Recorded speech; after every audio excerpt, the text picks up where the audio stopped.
Salut, ici c'est Pascal et je te souhaite la bienvenue sur le podcast Couple Heureux, le podcast conçu pour apprendre à aimer quel que soit ce que l'on traverse. Et aujourd'hui, on parle d'un sujet qui te touche peut-être de très près si tu es fatigué des applis de rencontres. L'espoir de trouver l'amour est toujours aussi vif, ça va de soi, il n'y a pas de surprise là-dessus, même si il fréquente en même temps le défaitisme, la renonciation définitive à former un couple. On a peur de se faire avoir, peur de souffrir encore, peur de se retrouver limité dans son envergure de liberté, ce qui fait qu'on est réticent à l'idée de faire couple. On peut avoir peur de ne pas plaire, peur de se retrouver abandonné ou rejeté. Alors on ne veut pas prendre les risques. Et les applis de rencontres servent à limiter le risque, entre autres, selon certains, au début du moins. Comme dit une femme, on ne s'expose qu'au compte-gouttes quand on le sent et on peut ghoster dans l'autre quand l'autre commence à nous déranger.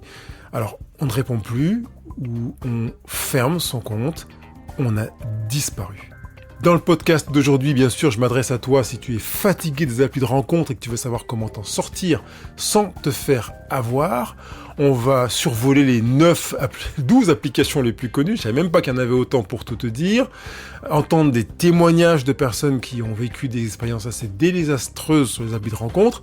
On va s'arrêter sur les raisons pour lesquelles les applications déçoivent et puis vers cette nouvelle tendance à se tourner vers des agences matrimoniales après avoir survolé les risques émotionnels et relationnels et puis surtout te donner des éléments plus concrets, stratégiques, plus assis pour faire des rencontres qui feront que tu pourras vivre le couple de tes rêves.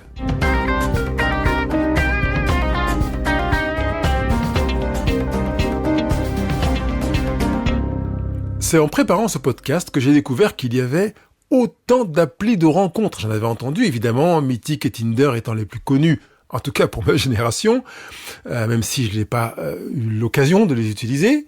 Mais j'ai même découvert qu'il existait un palmarès des 12 meilleures applications de rencontres, comme on le fait pour les meilleures écoles, les meilleurs hôpitaux, les plus performants ou les destinations préférées des Français. Selon le magazine Le Point, il y a les classements des 12 meilleures applications de rencontres. Mythic, Disons Demain, Tinder, Bumble, Happen, Fruits, Hinge, Once, Thrilled, Carimat, Grind, Elite Rencontres. Dans l'ordre. Alors tu as entendu qu'à part Disons Demain, je t'ai parlé chinois. Mythic qui veut dire rencontrons-nous, Tinder qui parle de l'étincelle, Bumble, c'est le bourdon où elle commence. Il y a des mots français qui disent comme fruits, qui veut dire fruit du désir.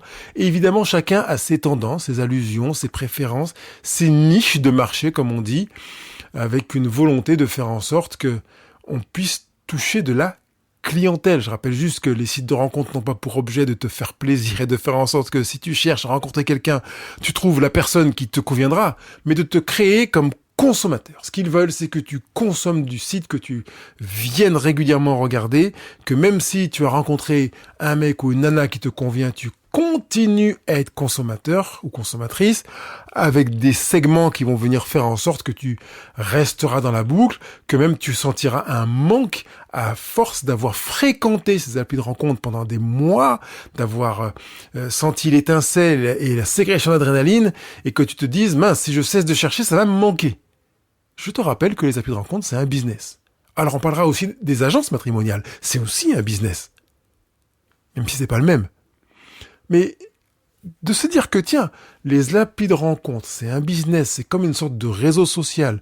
Plus on fréquente, plus ils gagnent de l'argent, plus ils ont d'abonnés, plus ils ont de la pub, plus ils ont de fric, ça remet les choses à leur place pour se dire ok, j'ai bien compris que le but des applis de rencontre, c'est pas de faire que je rencontre du premier coup le mec ou la nana qui va faire que je vais pouvoir m'éclater dans ma vie conjugale, mais de faire que je fréquente, refréquente, quitte à être addict à l'appli de rencontre. C'est aussi une des raisons pour lesquelles il y a des applis de rencontre qui l'annoncent très très clairement. C'est pas le but de faire en sorte que tu rencontres l'homme de ta vie ou la femme de ta vie. Le but, c'est que tu deviennes un consommateur et que tu aies, par conséquent, envie de consommer en picorant par-ci, par-là. Adopte un mec, que j'ai pas mentionné, en fait partie. Tinder en fait partie. L'idée, c'est de consommer, de se faire du bien, de se faire du plaisir. Et quand on a compris cela, il n'y a pas de surprise, en fait. On se dit pas, tiens, un mec, il a voulu pécho pour une nuit avec son détecteur de zone ouverte féminine pour m'embrocher. Il y a pas de surprise du tout là-dessus, parce qu'on sait que c'est le but de ces applis de rencontre. Je prends Mythique, qui est le leader en France avec plus de 8 millions de couples qui ont été formés par cette application. Il y a des appels vidéo, il y a des filtres de recherche, tout ça. On organise des événements pour favoriser des rencontres, pour faire en sorte que le bouche à oreille fasse qu'on dise « va voir Mythique ». Parce que même si tu as trouvé ton couple grâce à Mythique, justement, tu vas pouvoir dire « j'ai trouvé mon couple grâce à Mythique ». Mais il y en a qui sont clairement dans un autre segment de marché. C'est pour des rencontres variées, comme c'est le cas de Tinder, qui permet l'amitié, les relations sérieuses, mais aussi beaucoup les relations sans lendemain, comme Happen, qui est propre à vouloir soulever des événements. On peut croiser des gens de manière très rapide dans une zone très courte, et donc ça favorise des rencontres en proximité, ou fruits, qui veut dire fruit, donc qui associe le fruit à des intentions de rencontre. Donc voilà, la cerise, machin, je suis plutôt ceci. Et on va toucher à des sensibilités pour que on puisse aller picorer par-ci, par-là. D'ailleurs, sans surprise, beaucoup de consommateurs sont sur plusieurs applis de rencontre.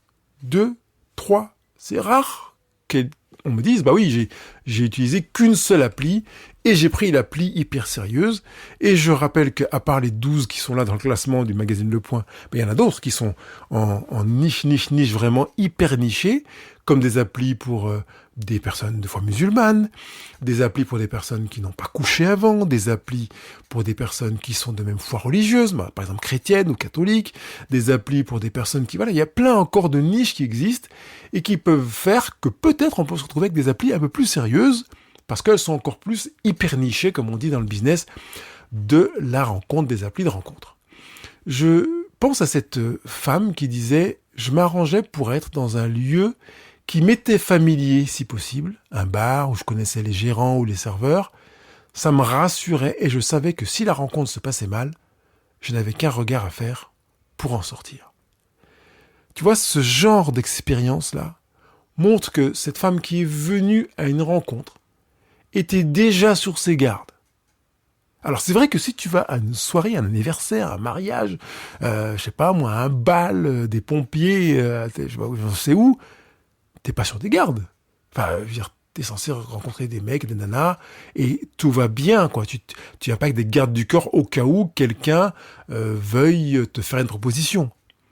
Ça donne une ambiance là de lire ce témoignage, et il y en a plusieurs que je pourrais mentionner ici, notamment un sur Marie-France Magazine, d'une femme qui dit « J'ai fait une rencontre qui m'a un peu marqué. Elle était aussi insolite que triste et n'a fait que confirmer mes idées sur le fait que les applis de rencontre sont des refuges pour les personnes en carence affective. Je discutais bien avec un mec, dit-elle. Il semblait très entreprenant par message, m'avait même proposé que l'on s'appelle. J'ai accepté et le feeling passait d'autant plus. Je lui ai proposé une rencontre en vrai et il était très enthousiaste. « Ah oui, avec plaisir, a-t-il répondu. En le voyant arriver, je me suis rendu compte de l'arnaque. Ses photos sur l'appli de rencontre n'étaient plus du tout actuelles. J'ai vu arriver un homme qui n'était que l'ombre de lui-même et qui semblait être dans un état quasi dépressif. Elle poursuit en disant « L'assurance n'était plus au rendez-vous. Il était très timide, me regardait à peine dans les yeux, et je sentais clairement qu'il avait un gros besoin affectif que je ne voulais et ne pouvais pas lui donner. Mes a priori de base m'avaient préparé à ça. Seulement, il y a une véritable différence entre le penser et le vivre en vrai. Il m'a fait beaucoup de peine. Pour moi, c'est la face sombre et néfaste des applis de rencontre.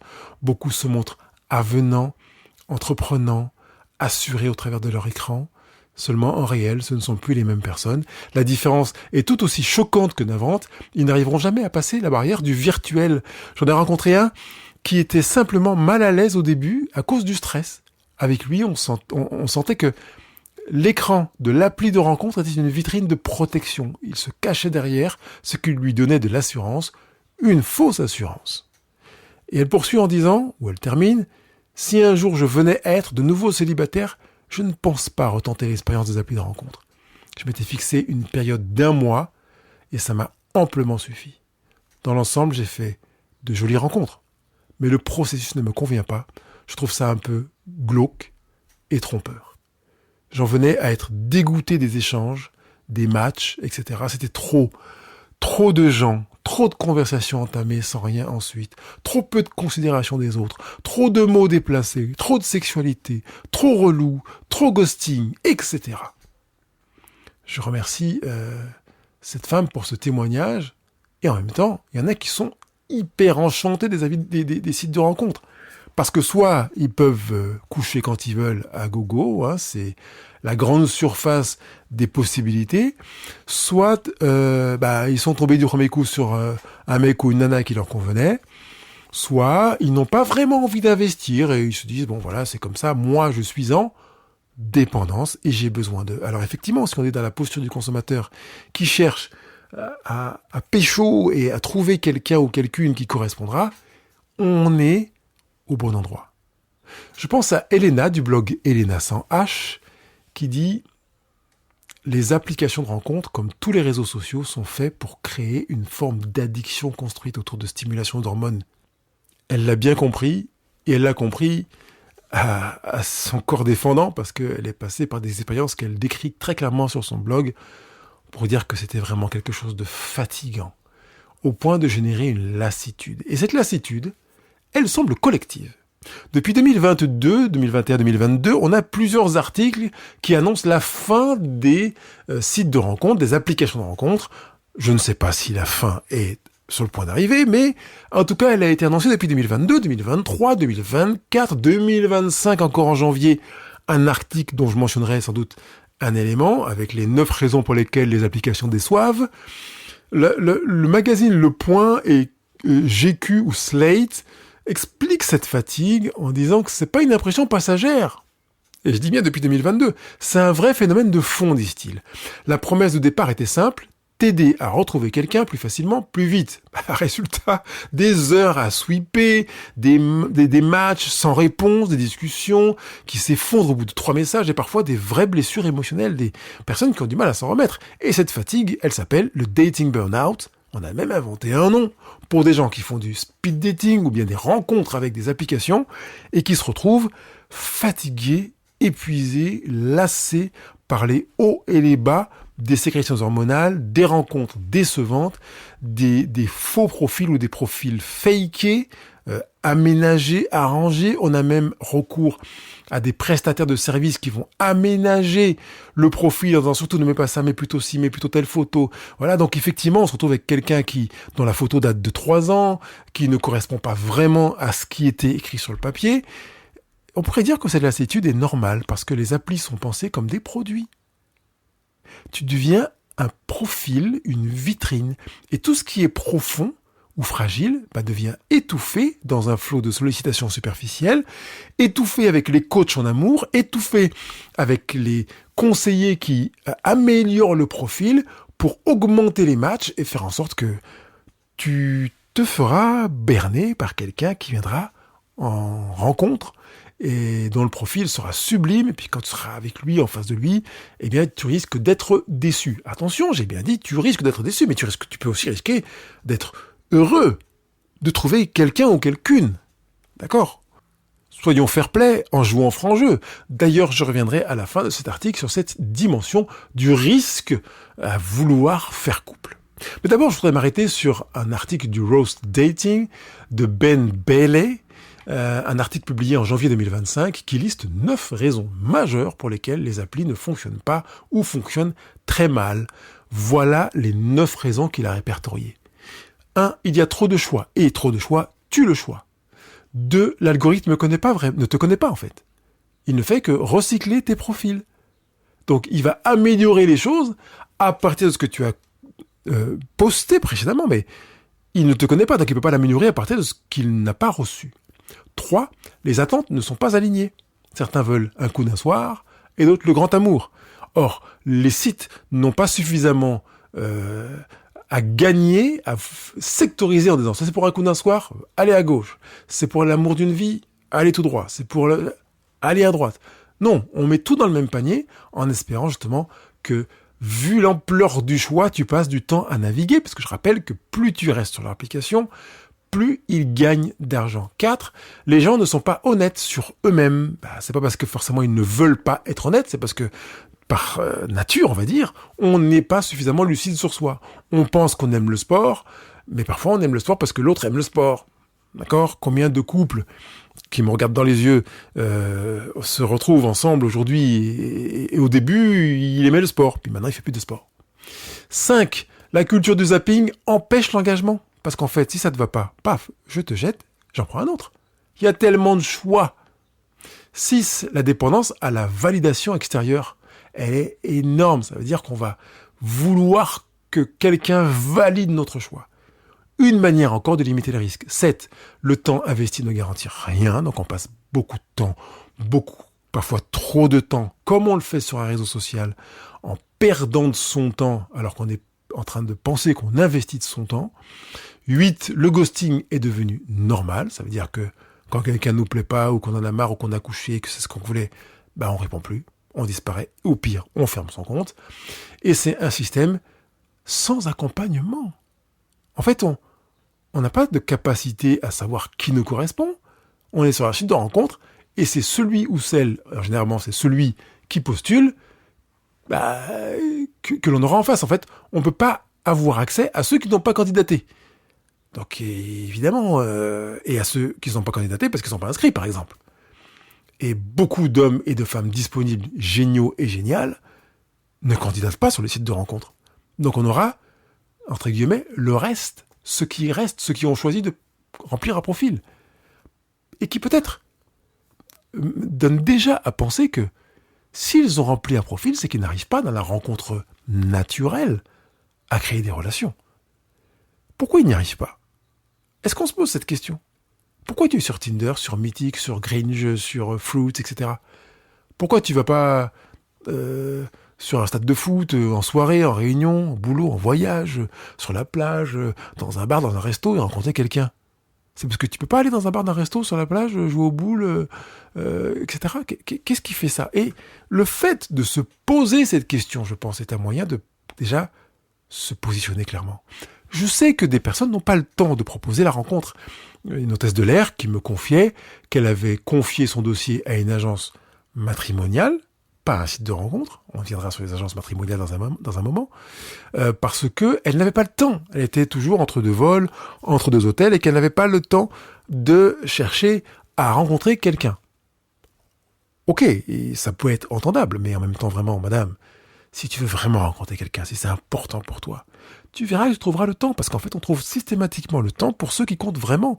Et je rappelle que dans le podcast dans lequel je parle de l'investissement en amour, je dis que un des 3 signes qui montrent qu'on investit vraiment dans son couple ou dans une chose que l'on aime, c'est qu'on y investit du temps. On investit des émotions, du temps et de l'argent. Donc s'il y en a un des 3 qui est absent, c'est que c'est pas important pour nous. Donc même si elle est hôtesse de l'air et qu'elle parcourt le monde, elle peut décider, si c'est important, de créer du temps pour ce qui compte vraiment pour elle, même si c'est pas un site de rencontre, mais que dans son cas, c'était une agence matrimoniale. Je souligne juste un des derniers points qui, je crois, est le dernier sur les 9 raisons pour lesquelles les applis déçoivent, c'est le fait qu'on n'a pas de système d'accompagnement. On est tout seul. Et il est fort probable que si on avait dans une application de rencontre un coach qui prenait vraiment du temps avec un prospect pour dire, voilà, qui es-tu vraiment ? On prend du temps, on se rencontre, on se voit plusieurs soirs ou plusieurs heures par jour pour que j'apprenne vraiment à te connaître et que j'apprenne véritablement à te présenter comme tu es. Pas comme tu veux te montrer, mais comme tu es. Eh bien, je pense que les applications de rencontre seraient beaucoup plus efficaces, on est d'accord ?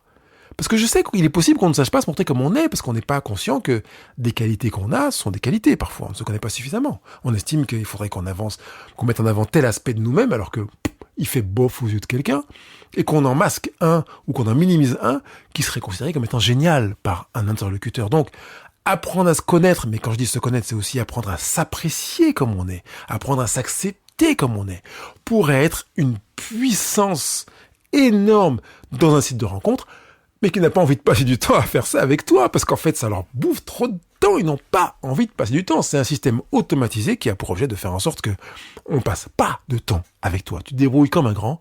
Donc évidemment, si tu veux acheter un article de super qualité dans un magasin spécialisé dans lequel tu n'y connais rien, bah tu risques d'acheter de la camelote, ou de dépenser de l'argent inutilement, ou parfois de repartir en n'ayant rien acheté, alors que tu avais les moyens et que ceux dont tu avais besoin étaient là, mais comme tu ne t'y connais pas, tu ne peux pas choisir. Pour moi, c'est là le plus gros problème qui va faire l'objet de la fin de ce podcast. C'est le plus gros problème des applications de rencontres. J'ai lu des interviews sur Slate qui sont éloquentes. On y trouve des personnes qui racontent avoir cru à une vraie rencontre avant d'être manipulées, utilisées, parfois méprisées. D'autres parlent de relations claires, sans fond, où l'engagement était une illusion. Alors que un homme, une femme qui me disait, tiens, qui n'a rien à voir avec Slate, mais une femme qui me disait qu'elle échange sur une application avec un homme qui dit qu'en fait, il veut vraiment s'engager et qu'il a envie de la rencontrer et qu'il n'est pas un couple, il n'est pas engagé, il est intéressé par personne d'autre qu'elle, vraiment, c'est elle avec laquelle il échange, et comme il sent qu'il y a quelque chose avec elle, il ne échangera avec personne d'autre. Mauvaise expérience parce que cette femme a créé un compte sur notre application, et elle rencontre le même gars, et elle échange avec lui, et elle lui propose, est-ce que tu veux qu'on fasse plus connaissance? Le gars répond oui. Mais sur l'application voisine, il avait dit que il voulait échanger avec aucune autre femme parce que c'était elle. Et il s'est retrouvé pris au piège par le fait qu'elle a essayé de rencontrer par le biais d'une autre application. Et oui, on est aussi dans le domaine de la désillusion, et au cœur de tous ces témoignages, il y a une sorte de constante, c'est l'envie d'un lien authentique. Mais aussi le sentiment d'avoir été trahi par la méthode. On a fait confiance à une application qui nous a dit qu'on pourrait, et ça marche pas. Et parfois, on a fait confiance parce que l'application nous a rien dit du tout. C'est nous qui avons fantasmé, projeté sur l'application. Avec une application, je pourrais évidemment trouver... Eh ben non. La grande déception, la désillusion, parfois le découragement, avec des risques émotionnels qui ne peuvent pas être cachés. C'est ça qui est grave. C'est que c'est pas juste de la déception, c'est que certaines personnes finissent par douter d'elles-mêmes en se disant peut-être que je suis trop exigeante, peut-être que l'amour c'est fini pour moi, et peut-être que je dois me contenter de peu ou de ce qui reste. Mais non, le problème c'est pas toi. Le problème, c'est un système qui ne tient pas compte de qui tu es, de ce que tu veux, ni du respect que tu mérites. Et c'est le fait que tu ne te connaisses pas suffisamment pour prendre en compte qui tu es, ce que tu veux et ce à quoi tu tiens véritablement. Alors, quelle alternative concrète tu as?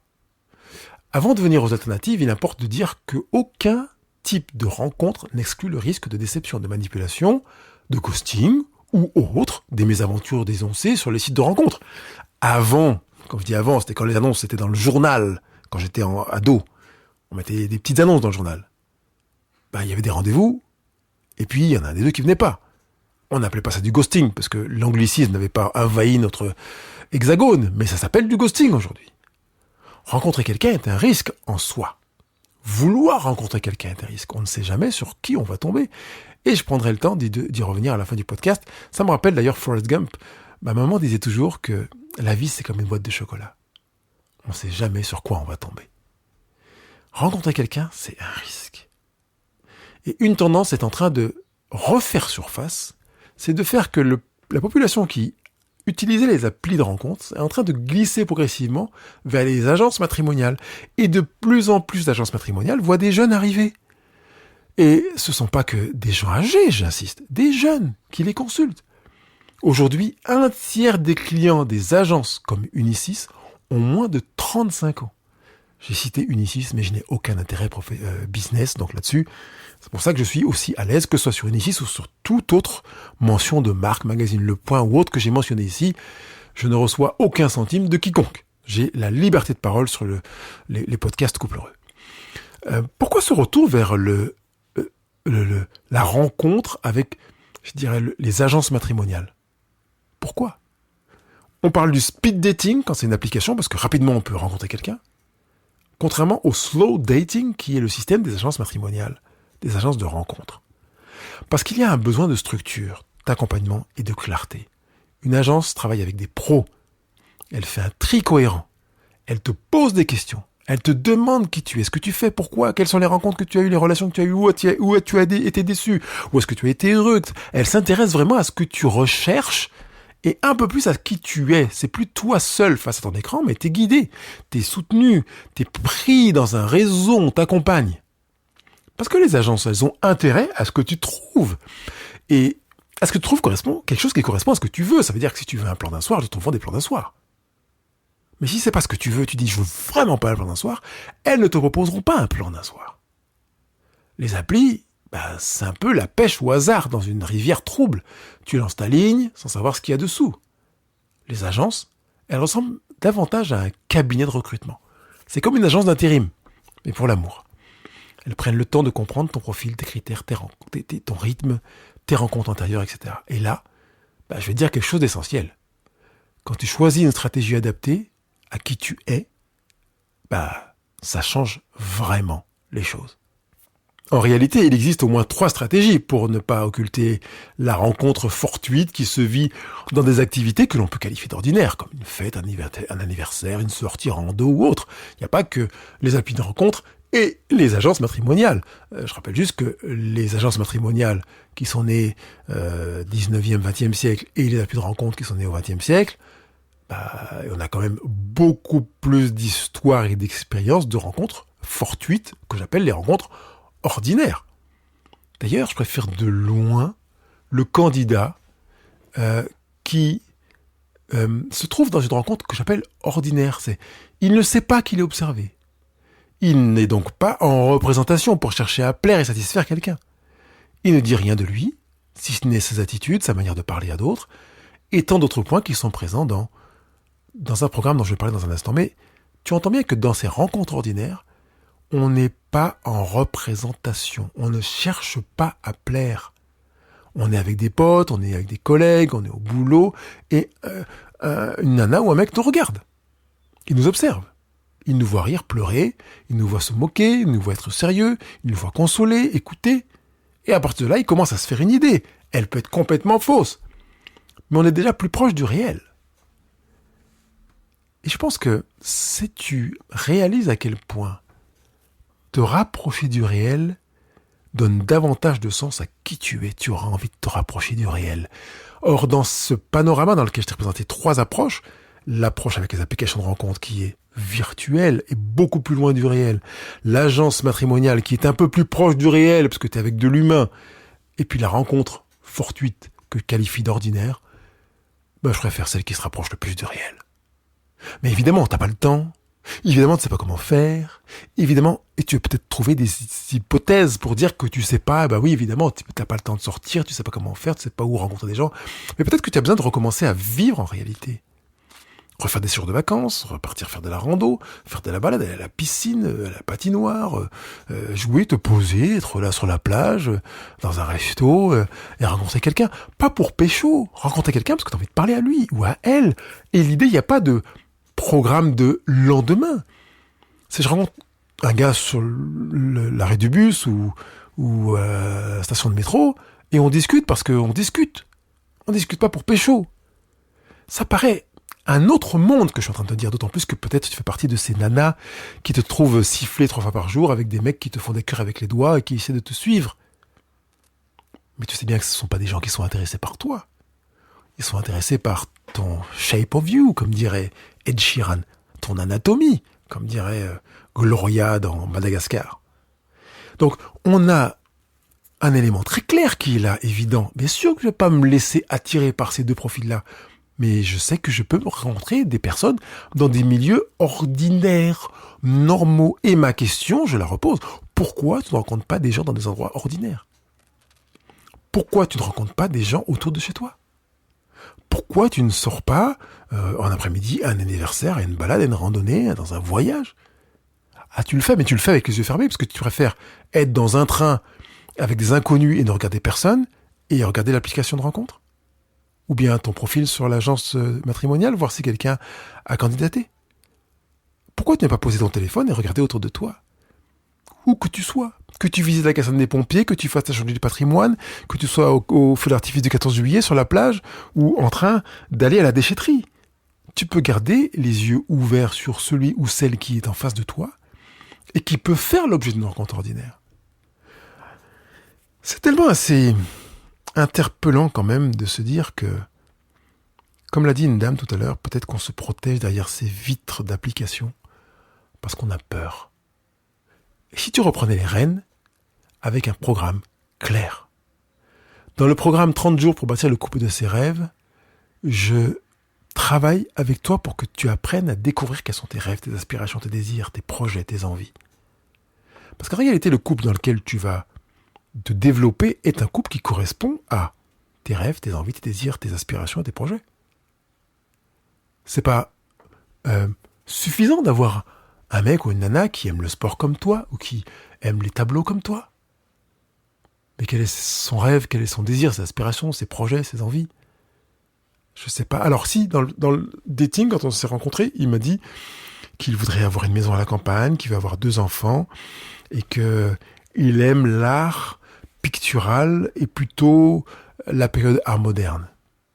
Et puis l'art contemporain aussi. Ok, on fait quoi avec ça? On ne fait rien.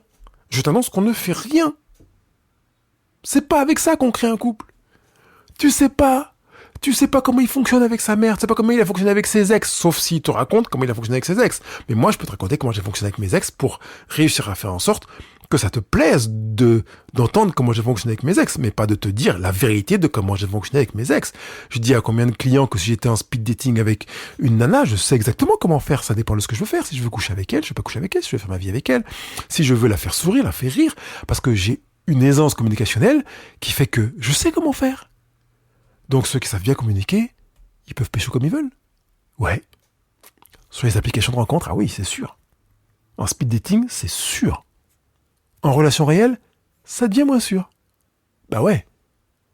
Parce qu'avec le programme 30 jours pour bâtir le couple de ses rêves, je te donne les outils pour que tu saches quoi observer.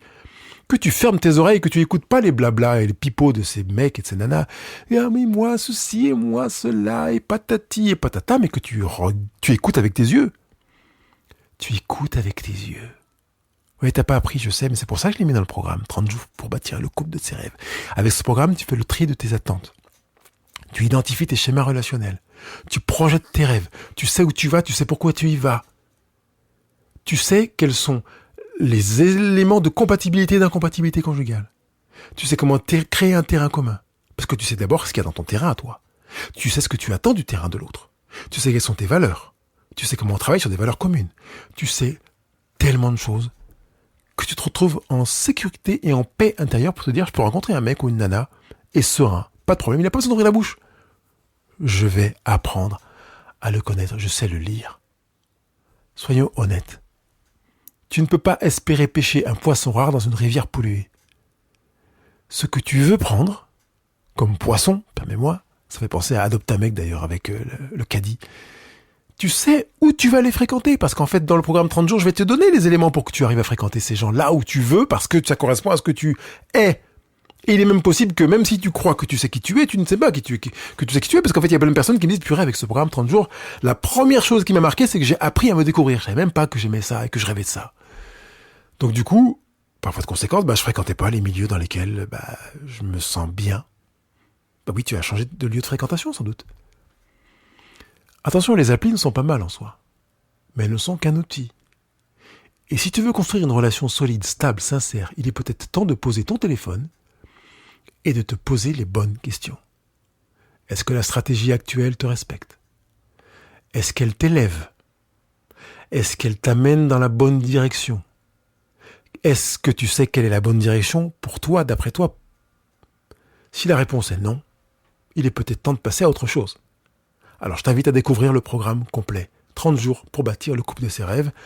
Je te dis franchement que je te fais une promotion si tu te réserves un call avec moi et que dans une visio, j'échange pour être sûr que ce programme te convient bien, parce que j'aime le progrès et le succès, comme c'est le cas pour toutes les personnes que j'accompagne sur Couple Heureux. Si c'est le cas, bingo, je t'offre une réduction sur ce programme. Je crois qu'elle va aller 30 €, une trentaine d'euros sur ce programme. Tu ne perds rien à clarifier ta route, au contraire, tu y gagnes. Et tu pourras aussi y gagner en amour. Enfin, à trouver un amour à ta hauteur. Merci pour ton écoute.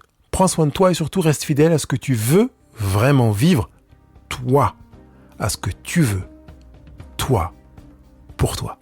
Il ne te reste qu'une chose à faire, mettre 5 étoiles sur l'application podcast que tu utilises, poster des commentaires au bas de la retranscription de ce podcast sur le site couple-heureux.com et évidemment me poser des questions si tu as des questions à poser. Et enfin, me poser ta candidature pour le programme 30 jours pour bâtir le couple de ses rêves.